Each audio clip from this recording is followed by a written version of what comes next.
Merhaba arkadaşlar, kanalıma hoş geldiniz. İlk önce motifini yapılışını, sonra yastık şekli vermeyi ve arkasındaki bu fermuar detayını sizlerle paylaştım. Bu şekilde güzel bir yastığı ortaya çıkarmak için tek yapmanız gereken videoyu atlamadan izlemeniz. Sırasıyla bütün aşamalarını gösterdim. Yastığımın ölçüsü 45'e 45 santim. Bunu istediğiniz ölçülerde yapabilirsiniz. Bu şekilde çiçek bahçesi olarak adlandığım yastığın tarifini de daha önce paylaşmıştım. Oradan bakabilirsiniz arkadaşlar. Bunun toplamında şu kadar ip kullandım diyemiyorum. Birden fazla renk olduğu için, bir de motifli olduğu için. Yapım aşamasında her sırada ne kadar ip kullandığımı belirttim. Sizin yapacağınız ölçülere göre bu kaç motif yapacaksanız kullandığım ipi çarparak toplam metreyi öğrenebilirsiniz arkadaşlar. Şimdi sizleri daha fazla bekletmeden yapım aşamasına geçebiliriz. Bu motifleri yaparken bu şekilde bu tüylü iplerden kullandım. Ben yurt dışında yaşıyorum. Bunları Amerika'da Hobby Lobby mağazasından alıyorum. İpin özelliği %75 akrilik, %25 polyamit. 142 gramda 165 metre ip varmış. Benzer ipleri Instagram'da hikayemde sordum. Sizlerden gelen birkaç tane yanıt vardı. İçlerinde en yakın olanı aşağıda açıklama kısmına ekleyeceğim. İpin özelliği benziyor ama kalınlığı bundan bir tık ince. İnce olması önemli değil. Motifin ölçüsü biraz daha küçük olur. 4 renk kullanacağım. 5 sıra öreceğiz ama 4 renk kullanacağım. Bu yaptığımız her sırada kaç metre ip kullandığımı size söyleyeceğim arkadaşlar. O yüzden dikkatlice bütün sıraları tek tek takip etmenizi rica ediyorum. Bunları istediğiniz renkleri kullanabilirsiniz. Ben ortaya vizon rengiyle başladım. Üzerine mint. Diğer motifte de moru burada kullandım. Mavi kısmını da burada kullandım. Bu şekilde iki farklı renkler oluşturduk. Şimdi vizonla başlıyorum. İpinizin arkasındaki tığ önerisine bakarak o tığ numarasını kullanarak bu motifleri yapabilirsiniz. Benimkinde 5 mm tığ önerisi var. 5 mm tığ kullanacağım. Denedim. 5 mm elime daha yatkın oldu. Sihirli halka yaparak modele başlıyorum. İpimi bir tık uzun bırakıyorum.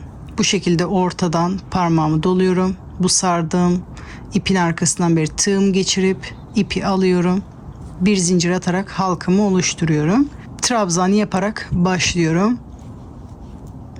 İlk trabzan yerine zincir çekiyoruz. 3 zincir trabzan için, bir zincir de aradaki zincir için çekiyorum. Toplamda 4 zincir. Bu benim ilk trabzanım. Şimdi halka içerisinde sırasıyla trabzanları yapıyoruz. Bir trabzan, bir zincir. Bir trabzan, bir zincir. Bu şekilde toplamda 12 tane trabzan yapıyoruz. Aralarda birer tane zincir yaparak. Bir trabzan, bir zincir. Bu şekilde toplamda 12 trabzan yapalım. Şimdi ben bunu tamamlarken arkadaşlar sizlerden ricam, bu tarz videoları hazırlamak gerçekten hiç kolay değil. Hem maddi hem manevi olarak buna emek harcıyoruz. Emeklerim karşılığını alabilmek için aşağıda bir beğen tuşu var arkadaşlar. Beğen tuşuna basarak destek olabilirsiniz. Videomun daha çok kişilere erişmesine yardımcı olabilirsiniz arkadaşlar. Eğer bu video sizin için faydalı olduysa bunu yorum kısmına belirtirseniz iyi olur arkadaşlar. Çünkü bazı aboneler yorumlara bakarak bunu yapma kararı alıyor. Bu video sizin için faydalı olduysa bunu yorumlarda bahsederseniz diğer arkadaşlar da bundan esinlenerek onların da izlemesine vesile olabilirsiniz arkadaşlar.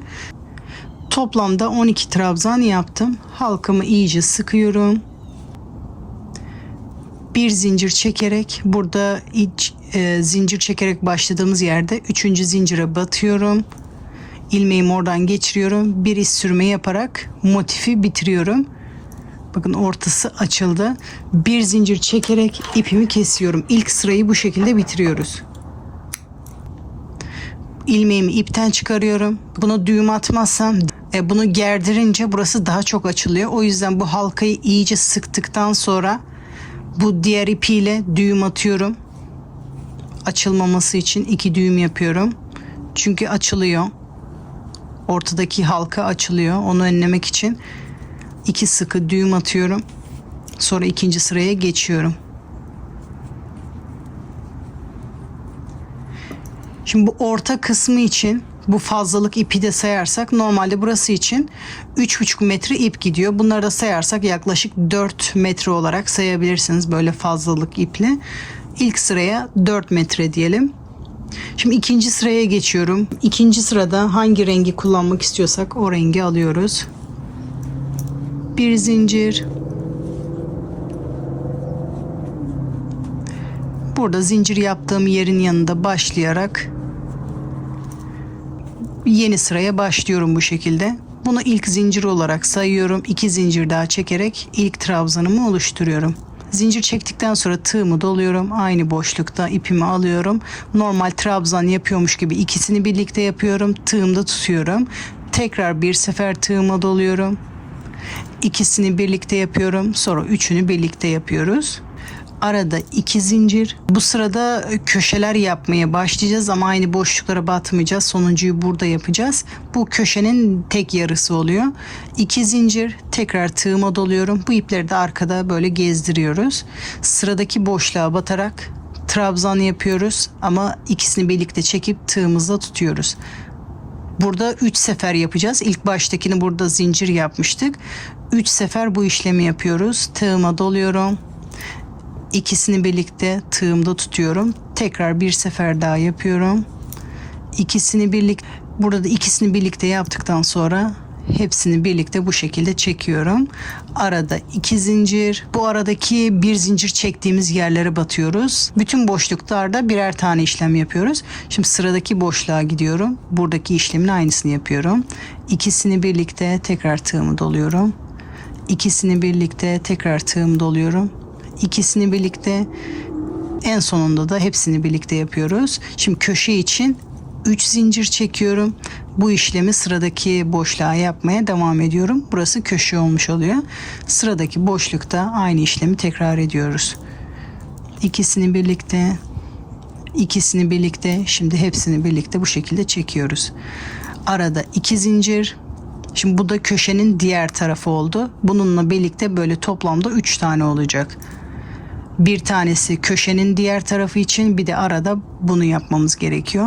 Arada 2 zincir, sıradaki boşlukta aynı işlemi yapıyorum. 1 2 3 hepsini birlikte. 2 zincir, sıradaki boşlukta köşenin tek tarafını yapıyoruz. 1 2 3, sonra hepsini birlikte. Şimdi ikinci köşeyi yapıyoruz. 3 zincir, sıradaki boşlukta bu trabzanlardan yapmaya başlıyoruz. 1 2 3, şimdi hepsini birlikte yapıyoruz. Arada 2 zincir. Burayı da sıra sonuna kadar bu şekilde yapalım. Burası köşenin yarısı. 1 2 3. Burada bir tane daha köşe yapıyoruz. Ondan sonra sıra sonuna kadar yapalım. Sıra sonuna kadar geldim. Trabzanlı kısımlar bitti. Şimdi köşenin zincirini yapıyorum. 3 zincir. Burada yaptığımız trabzan tepesine batarak iz sürümü yapıyorum. Bir zincir çekerek ipimi kesiyorum. İkinci sırada da 6,5 metre ip kullandım. Bunun üzerine mor kullanacağım. Şimdi bir zincir çekerek başlıyorum. Köşeden başlayacağım. Burası ilk köşemiz. Bu şekilde sık iğne yaparak ipimi buraya sabitleştirdim. Bu benim ilk zincirim olarak sayıyorum. Toplamda 3 zincir yapıyorum. 2 zincir daha çekerek 3 oldu. Bu ilk trabzanım. 2 trabzan daha yapıyorum boşlukta. 1 2, bu ilk çektiğim zincirle birlikte 3 oldu. Şimdi köşe için 3 zincir çektim. Tekrar aynı boşlukta 3 trabzan yapıyorum. 1 2 ve 3. 2 zincir, köşeye kadar 2 tane boşluğumuz var. Düz olması için burada trabzan yapmıştık. Buralarda çakma trabzan yapıyoruz ki motifimiz düzleşsin. Tığıma doluyorum. Boşlukta bir çakma trabzan yapıyorum. Bunu yapınca hala bir ovallik oluyorsa çok fazla, bunları sık iğne de yapabilirsiniz. 2 zincir, sıradaki boşlukta bir çakma trabzan. 2 zincir, sıradaki köşeye gelerek 3 trabzan yapıyorum köşe için.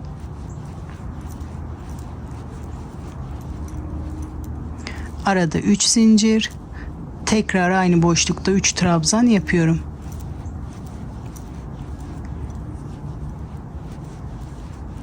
Şimdi bir kenar daha göstermek istiyorum. 2 zincir. Bakın sıradaki boşlukta bir çakma trabzan. Üçünü birlikte.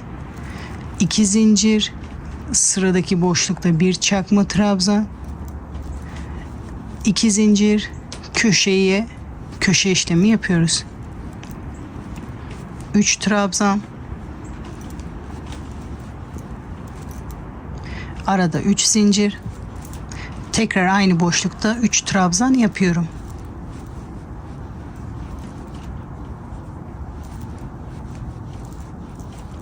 Buradaki gibi kenarları da yapıyoruz. Sıra sonuna kadar yapalım. Sıra sonuna kadar geldim. 2 zincir çektim. Burada yaptığımız trabzanın tepesine batarak iz sürümü yapıyorum. Bir zincir çekerek ipimi burada kesiyorum. Bu sırayı da bitiriyoruz. 3. sırada da toplamda 5 metre ip kullandım. Buradaki sık iğneyi bu motifte yapmak zorunda değiliz. Ben sadece motifi biraz daha düzleştirmek için bu işlemi yaptım. Bu yapacağım sırayı yapmak istemiyorsanız direkt bu kenar sırasını yapabilirsiniz. Bu renk ipi motifte az kullandığım için tekrar aynı rengi buraya ekledim ve güzel yakıştı burada. Başka bir renk katmak istiyorsanız buraya farklı bir renkte katabilirsiniz. Şimdi ipimi alıyorum. Bir zincir yaparak başlıyorum. Burada trabzanın tepesinden başlamak istiyorum. Bu zincirin tepesine batarak ilk sık iğnemi yapıyorum. Şimdi sırasıyla trabzanların tepesine birer tane sık iğne yapıyorum. Bu zincirin üzerine yaptık. Trabzanın üzerine bir sık iğne. Sıradaki trabzanın tepesine bir sık iğne. Köşe işlemi yapıyoruz. Köşede tek tarafta 2 sık iğne. Arada 2 zincir. Tekrar aynı köşe boşluğunda 2 sık iğne yapıyorum. 1 2. Şimdi sırasıyla trabzanların tepesinde birer tane sık iğne yapıyorum. İkinci trabzanın tepesinde, üçüncü trabzanın tepesinde de bir sık iğne yapıyorum. Son sırayı yaparken aralarda 2 zincir çekmiştim. Normal motiflerde aralarda 2 zincir varsa düz devam etmek için 2 sık iğne ya da 2 trabzan yapardık. Bu motifte ben 2'şer tane sık iğne boşla, bir tane sık iğne trabzanın üzerine yapınca benim motiflerim bu son sırada marullaşmaya başladı. Bunu önlemek için bu aralarda birer tane sık iğne yaptım. Bu sık iğneleri sizde motif çok kasıyorsa bu son sırada bu aralarda 2 tane sık iğne yapabilirsiniz. Bu yaptığınız sık iğneler de motifi değiştirmeyecektir. Ben bir tane sık iğne boşla, bir tane sık iğne de bu çakma trabzanların üzerine yaptım. Bir tane boşla, bir tane trabzanın tepesine yaptım. Bu yaptığımız işlem motifi değiştirmiyor. Sadece motife daha iyi şekil vermek için bu sırayı yapıyorum. Aşırı kasma varsa bu boşluklarda 2 tane sık iğne yapın. İpim kalın olduğu için, benim son sırada marullaşma olduğu için bu işlemi yapıyorum. Ama ipiniz ince ise ara boşluklarda 2 sık iğne yapabilirsiniz. Diğer trabzanların üzerine birer tane. Köşe aynı. 2 sık iğne. Arada 2 zincir. Tekrar aynı köşe boşluğunda 2 sık iğne yapıyorum. Sırasıyla trabzanların tepesinde birer tane sık iğne. Ara boşlukta bir sık iğne yapıyorum. Trabzanların tepesinde de birer tane sık iğne yapıyorum. Dediğim gibi bu yaptığımız sayı motifi değiştirmeyecektir. Sayıyı değiştirebilirsiniz bu sırada. Bunu da bu şekilde sıra sonuna kadar tamamlayalım. Sıra sonuna kadar geldim. Son boşlukta da bir sık iğne yapıyorum. Bu ilk yaptığım tepesine batarak iz sürümü yapıyorum. Zincir çekerek ipimi kesiyorum. Şimdi bu renkle de işimiz bitti. Son sırayı yapacağız. Bu sırada da toplamda 5 metre ip kullandım. Şimdi sırasıyla bu en son yaptığımı batarak iz sürme yapayım. İpimi buraya sabitleyeyim. Şimdi bu sırada hep trabzan yapacağız. İlk trabzan yerine 3 zincir yaptım. Şimdi sıradaki sık iğnenin tepesine batarak trabzan yapmaya başlıyorum. Bu sırada sık iğnelerin tepesine birer tane trabzan yapıyoruz. Sadece köşeleri değiştiriyoruz. Sırasıyla bütün sık iğnelerin tepesine birer tane trabzan yapıyoruz. Şimdi köşeye geldim. Köşede de 2 trabzan bir tarafa yapıyorum.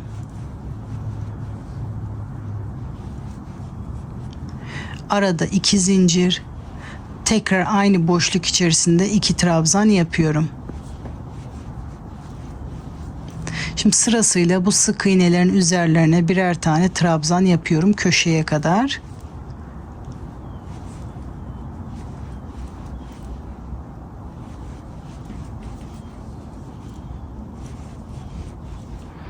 Köşeyi de aynı 2 trabzan tek tarafta. 2 zincir arada tekrar aynı boşlukta 2 trabzan yapıyorum. Şimdi sırasıyla bütün sık iğnelerin üzerine birer tane trabzan yapıyorum. Bunu da sıra sonuna kadar tamamlayalım. Sıra sonuna kadar geldim. Bu trabzanın tepesine batarak iz sürümü yapıyorum. Bir zincir çekerek ipimi kesiyorum. Sonra bu ipi arkada saklıyoruz. Bu son sırada da toplamda 12 metre ip kullandım. Şimdi motif örme kısmı hazır. İp ütülenmiyor. Motiflerin daha düzgün durması için bu şekilde motif düzenleyicim var. Motif bank olarak da geçiyor. Elinizde bundan yoksa bir yastığın üzerinde, minderin üzerinde iğneleyerek bu gerdirme işlemini yapabilirsiniz. Bu çivilerini motiflere göre ayarlayıp hafif gerdirerek bunda en az bir gün bekletelim. Zamanınız varsa en az bir gün bu aparatta bekletelim. Yaklaşık 10-12 motif civarında motif alıyor ipin kalınlığına göre. Bu şekilde bunu bekletiyoruz. Bütün tuhafiyelerde bulabilirsiniz. Bulamayanlar varsa aşağıda açıklama kısmına ekleyeceğim. Oradan bakabilirsiniz. Ben şimdi şu anda yaptığım motifi kenara koyacağım. Daha önceden hazırladığım motifleri göstermek istiyorum. Bunlar bir günden fazladır burada duruyor.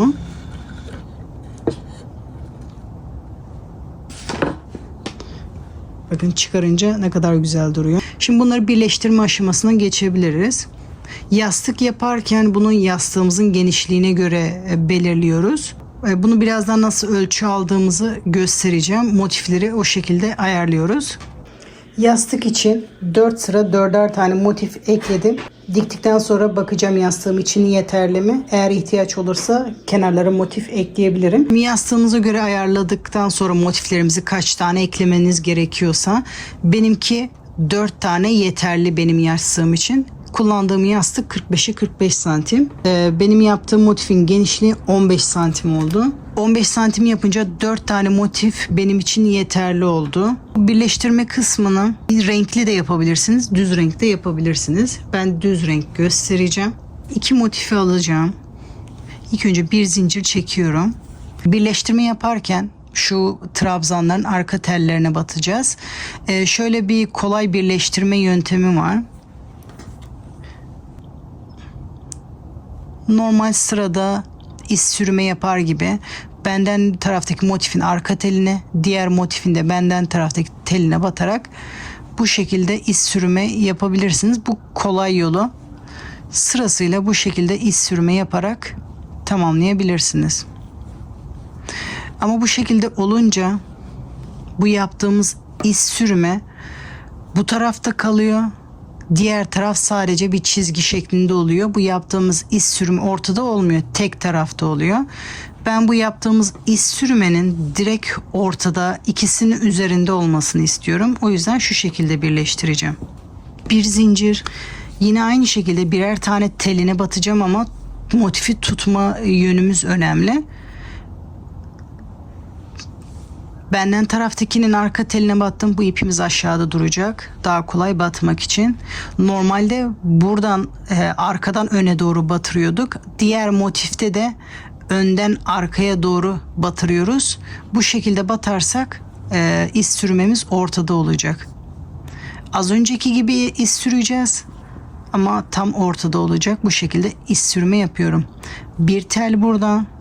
Bakın bir tel karşıda trabzanın teline batıyorum. Bakın ikisinin de önden arkaya doğru batıyoruz. İpimiz de aşağıda. İkisinden geçirerek iz sürme yapıyorum. Bir trabzan buradan. Bir trabzan da arka tellerine batarak bu şekilde iz sürme yapıyoruz.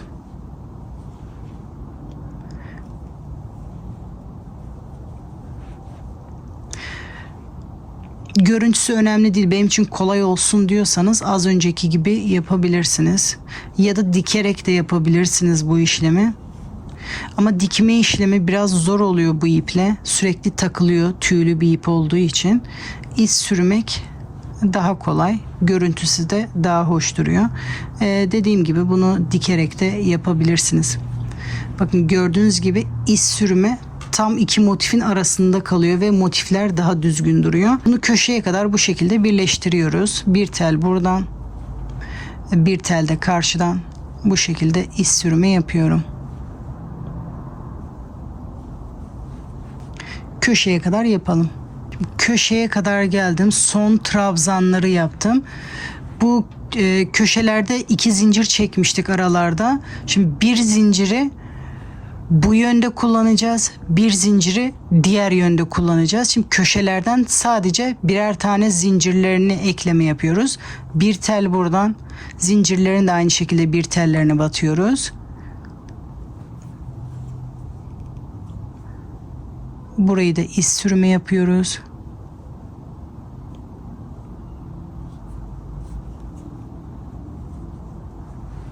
Şimdi ikinci telleri diğer yönde kullanacağız. Sırasıyla yan yana motiflerimizi ekliyoruz. Şimdi ikinci motifleri alıyoruz bu şekilde.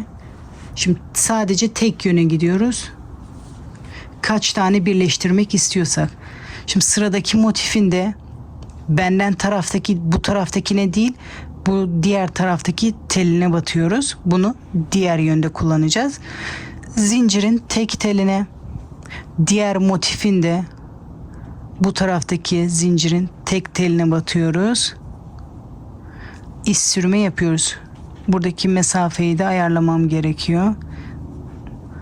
Bunların içinden geçiriyorum. Bu arayı da sıktırmam gerekiyor. Gevşek olmasın. Sonra normal iz sürmeye devam ediyoruz. Bir tel buradan, bir tel karşıdan bu şekilde iz sürme yapmaya devam ediyoruz.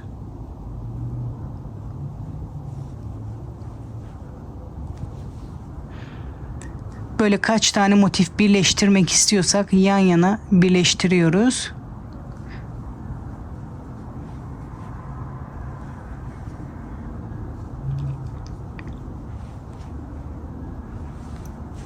Bu şekilde toplam kaç tane birleştirmek istiyorsak yan yana birleştiriyoruz. Ben 4 tane yapacağım. Şimdi sıra sonuna kadar gidiyorum. Burayı komple birleştirdim. 4 tane motifi sıra sonuna kadar geldim. Şimdi bir zincir çekerek ipimi burada kesiyorum. İkinci sıraya başlayacağım. Sonra bunu arkada saklıyoruz. Gidiş yönüm burası olduğu için buradan tekrar başlayacağım. Motifimi alıyorum. Şimdi sırasıyla bu motifleri de buraya ekleyerek sıra sonuna kadar gideceğim. Bu arada çektiğimiz 2 zincirin, trabzanın yanındaki zincirin tek teline batıyorum. Diğer taraftaki de zincirin tek teline batarak ipi alıyorum. İz sürmeye başlıyorum. Burayı da motifin sonuna kadar gösterdiğim şekilde iz sürme yaparak birleştiriyorum. Bunu da sıra sonuna kadar birleştirelim. Bu motifi de sıra sonuna kadar birleştirdim. Şimdi başka bir motif alarak tekrar birleştirmeye devam ediyorum. Bunu da sıra sonuna kadar tek tek ekliyorum. Sıra sonuna kadar birleştirelim. 3 sırayı da böyle ortalardan ekledim. Şimdi 4. sırayı da ekliyorum. Ondan sonra diğer yöne doğru ekliyoruz. Şimdi son sırayı da ekliyorum. Geliyorum. Şimdi 4 sırayı bu yöne doğru birleştirdim. Şimdi diğer yöne doğru ekleyeceğiz. Şimdi de bu yöne doğru ekleyeceğiz. Şu anda motifler birleşik olduğu için daha kolay olacak. Şimdi bu yöne doğru ekliyoruz. Aynı şekilde bir zincir çekerek başlıyorum. İlk sıradan başlıyorum. Başlangıcı aynı diğer motifte yaptıklarım gibi. Başlangıcı aynı diğer sırada başladığım gibi.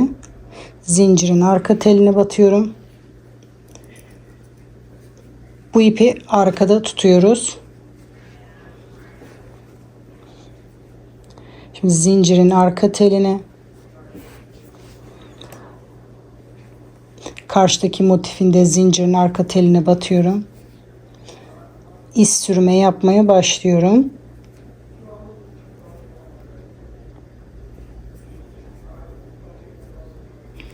Şimdi kamera altında göstermesi biraz zor oluyor. Bir tel buradan batıyorum. Bir tel diğer taraftan. Sonra iz sürme yapıyorum. Normal sırada yaptığım gibi iz sürme yapıyorum.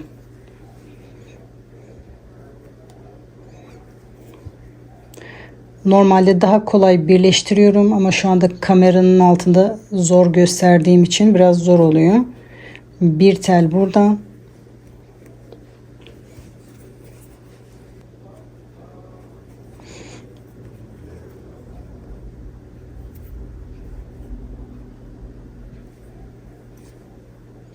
Bir tel buradan, bir tel karşıdan bu şekilde iz sürme yaparak birleşim noktasına kadar birleştiriyorum. Buralarda bir değişiklik yok. Normal motifleri birleştirirken birleştirdiğim gibi birleştiriyorum.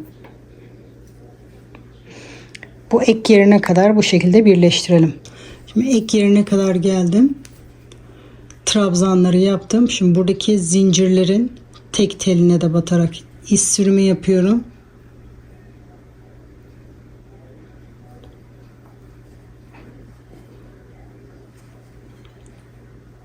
Sonra bakın bu ek yerini geçiyorum.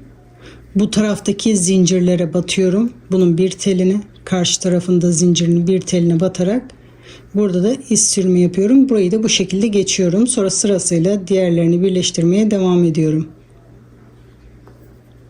Ek yerinde de ekstra bir şey yapmıyoruz. Üstünden geçiyorum.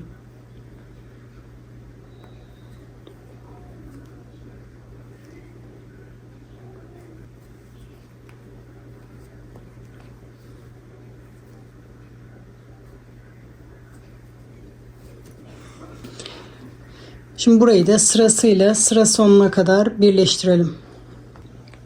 Sıra sonuna kadar burayı birleştirdim. İpimi kesiyorum. Şimdi sıra sıra aynı burada birleştirdiğim gibi buraları da birleştiriyorum. Tamamen birleştirip geliyorum. Şimdi bütün sıraları birleştirdim. Tersine çeviriyorum. Bu ipleri saklayacağız. Şu anda yastığımı ölçüyorum. Benim için ideal bir ölçüye gelmiş mi? Şimdi yastığı çapraz yapıyorum. Köşeler kenara gelecek şekilde. Bunu çapraz yapmak istiyorum. Şimdi köşeleri bu şekilde birleştiriyorum.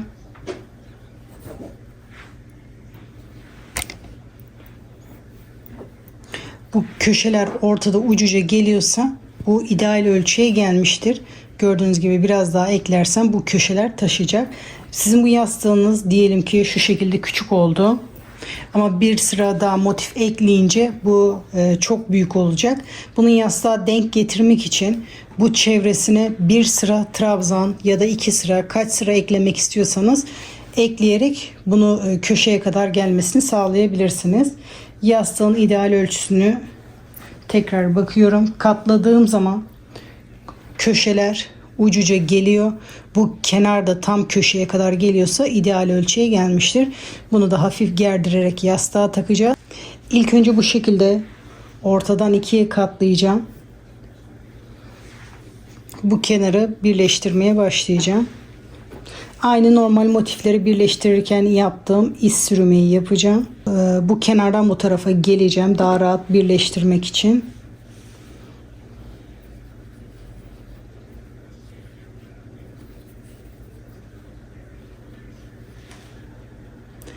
Zincirin tekini burada birleştirirken kullanmışım. Diğer tekine batıyorum.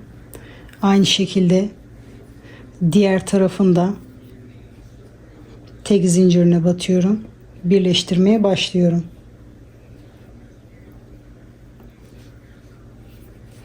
Sırasıyla trabzanların arka tellerine batıyorum.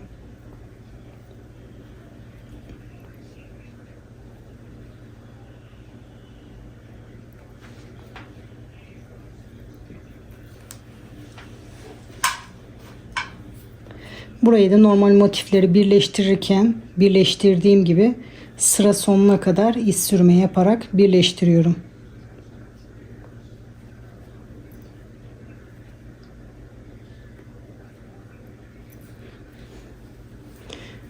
Bu şekilde iz sürme yaparak sıra sonuna kadar birleştirelim. Sıra sonuna kadar geldim. Birer tane zinciri de birleştiriyorum. Bir zincir çekerek ipimi kesiyorum. Şimdi tek tarafı bu şekilde birleştirdik. Aynı şekilde bu diğer tarafı da sıra sonuna kadar birleştirelim. İki kenarını birleştirdim. Şimdi diğer kenarları yapıyoruz. Bunu kare haline getirmek için şu şekilde açıyorum. Bakın böyleydi.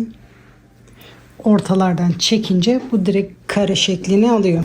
Burada da yastık geçirme mesafesi bırakarak birleştireceğiz. Birleştirme işlemini aynı köşeden başlayıp ne kadar boşluk bırakmak istiyorsanız bu ortada boşluk bırakabilirsiniz. Şimdi birleştirme kısmı aynı. Çizgiye kadar birleştirip geliyorum. Köşeden başladım. Buraya kadar iz sürme yaparak birleştirdim. Şimdi bu motiflerin birleşim noktasına kadar birleştirdim.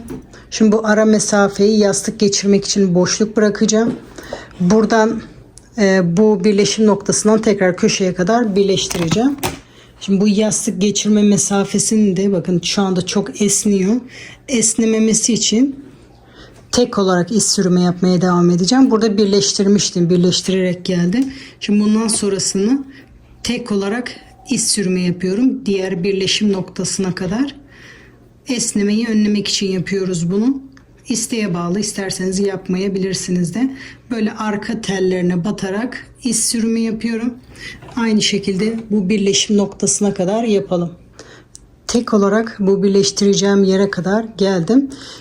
Bunu isterseniz ikisini birleştirerek bu uca doğru devam edebilirsiniz. Dilerseniz diğer yöne dönerek tek tarafı yapabilirsiniz. İz sürme yaparken bu yaptığımız teknikle geniş alandan dar alana doğru giderken zor oluyor. O yüzden dar alandan geniş tarafa gelirken birleştirme işlemi yapacağım. Şu anda diğer yöne dönerek tek kat olan iz sürmeyi yapacağım. Diğer yöne dönüyorum. Bakın bunu da zincirin oraya kadar yapmışım. Burada da zincirden başlayarak iz sürme yapacağım. Bu tarafı da aynı şekilde arka tellerine batarak diğer birleşim noktasına kadar iz sürme yapıyorum. Sıra sonuna kadar geldim. Sonuncu iz sürmeyi de yapıyorum. Bir zincir çekerek ipimi kesiyorum. Sonra bu ipi iğneyle arkada saklıyoruz. Şimdi bu diğer taraftaki birleştirme kısmını yapıyorum köşede. Diğer kenarda yaptığım gibi yapıyorum. Burayı da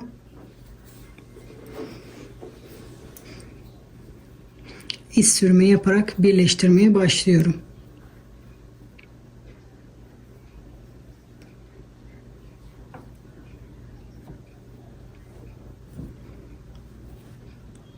Sırasıyla bunu da ek yerine kadar birleştiriyorum. Bu ek yerine kadar birleştiriyorum. Şimdi burayı da ek yerine kadar birleştirdim. Şimdi burayı isterseniz buraya bağlama ipi takabilirsiniz. İsterseniz fermuar dikebilirsiniz. Buraya ben fermuar dikeceğim. O yüzden bu ipimi uzun kesiyorum fermuarı dikebilmek için. Sizin ipinizle de dikilebiliyorsa fermuar aynı ipten uzun bırakabilirsiniz ya da başka dikiş ipiyle dikebilirsiniz. Ben ilk önce bununla dikmeyi deneyeceğim. Olmazsa dikiş ipiyle dikeceğim.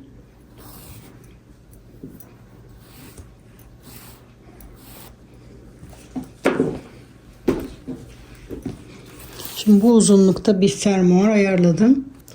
Dikiş makinesiyle dikilebilir bu fermuar kısmı ama çoğu kimsede dikiş makinesi olmadığı için elle göstereceğim.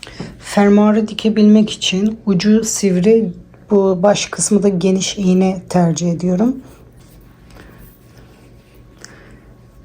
Bu kısmı geride bırakıyorum, göstermiyorum. Tabii fermuarınız kısaysa önde yapabilirsiniz.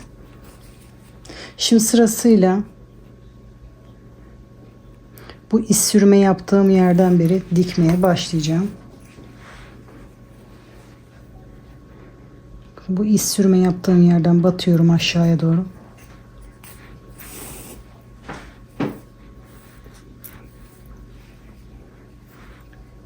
Sıradaki iz sürmeden çıkıyorum.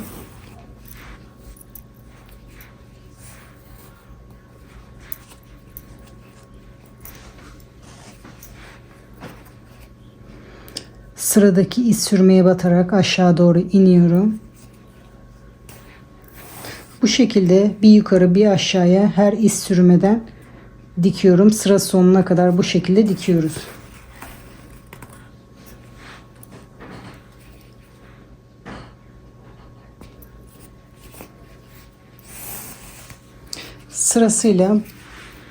Sırasıyla fermuarımızı şöyle de tutmamız gerekiyor ki bu kumaş esniyor. Arada bir elimizle böyle düzelterek bakıyoruz, tutuyoruz. Esniyor çünkü. Esnemeyi önlemek için arada düzelterek tutuyoruz. Yoksa bu fermuarımız çok marullu olur burada. Elimizle düzelterek bunu sıra sonuna kadar dikelim. Şimdi sıra sonuna kadar geldim. Rahat dikebilmek için fermuarı açtım.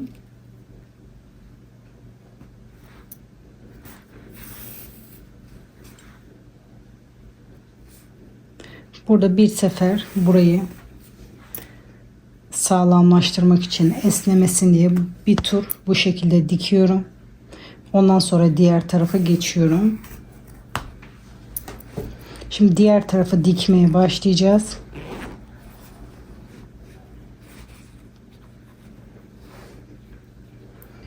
Burada çizgileri denk getirerek dikeceğiz.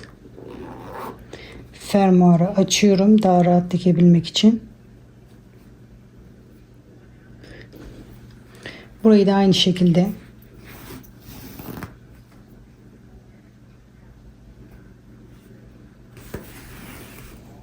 burayı da diğer taraftaki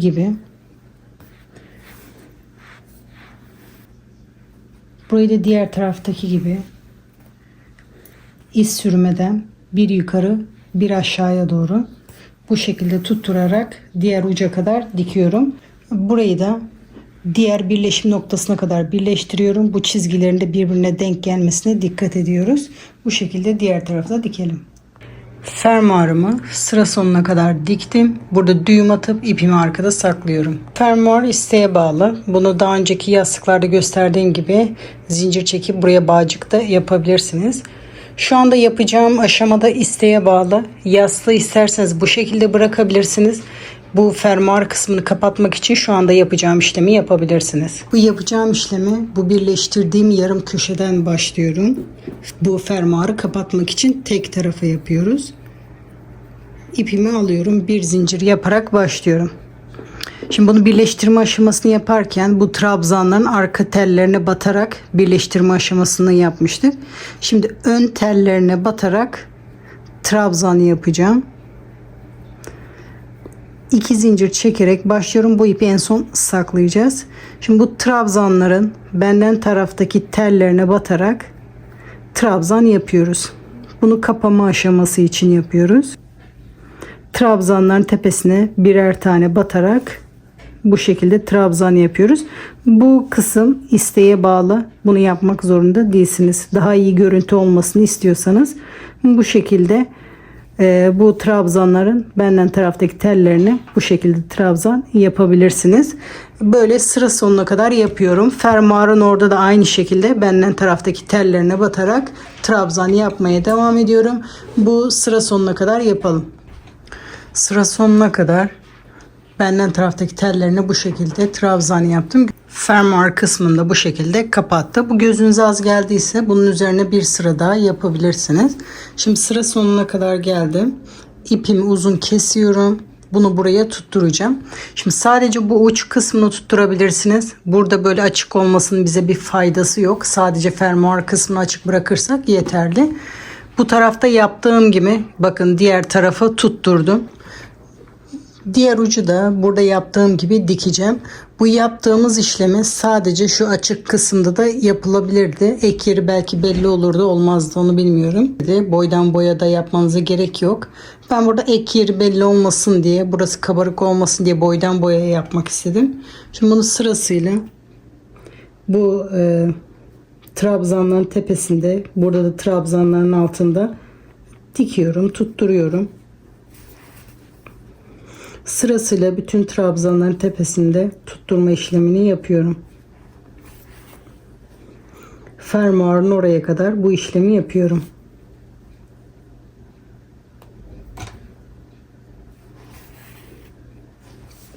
Bunu buraya kadar tutturuyorum. Ek yerine kadar geldim. Burada düğüm atıyorum. İpimi bu arada saklıyorum.